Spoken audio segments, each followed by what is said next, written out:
ഷഅബാനിൽ നമ്മൾ എങ്ങനെയാണോ, റജബിൽ എങ്ങനെയായിരുന്നോ, ഇനി അങ്ങനെ റമദാനിലേക്ക് എത്തുള്ളൂ. ഇപ്പോഴേ ഉഴപ്പാണെങ്കിൽ റമദാൻ ഇങ്ങനെ ഉഴപ്പിട്ടാണ് കഴിഞ്ഞു പോകും. ഇപ്പോഴേ ഉഷാറാണ്, ഖുർആനൊക്കെ ഓതി തുടങ്ങി, നോമ്പൊക്കെ എടുത്തു തുടങ്ങി, സുന്നത്തുകളൊക്കെ പരിപാലിച്ചു തുടങ്ങി, ഒന്ന് ഉണർന്നു തുടങ്ങി. ഇനി ഒരു റമദാൻ ഒരു കൊറോണയോ അല്ലാതെയോ കൊണ്ടുപോയ പടച്ചോനെ എനിക്ക് കിട്ടുമോ, ഞാൻ ഉണ്ടാകുമോ, ഒരു പക്ഷേ എനിക്ക് രക്ഷപ്പെടാനുള്ള ലാസ്റ്റ് ബസ്സായിരിക്കും ഇത്, ഞാനൊന്ന് ഒരുങ്ങട്ടെ, ഈ റമദാനെങ്കിലും അല്ലാഹുവിന് വേണ്ടി നിൽക്കട്ടെ എന്ന് നിയ്യത്ത് ചെയ്ത് ഇപ്പൊ ഒരുങ്ങിയിട്ടുണ്ടോ?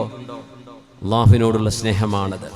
റമളാന്റെ വരവും കാത്ത് രാപ്പകൽ കണ്ണീർ വാർത്ത് റജബിലും ശഅബാനാകെ പ്രതീക്ഷയിലെന്റെ ഹൃത്ത് അനുഗ്രഹം ചൊരിഞ്ഞിടല്ല റമളാനിലെത്തിക്കല്ല അനുഗ്രഹം ചൊരിഞ്ഞിടല്ല.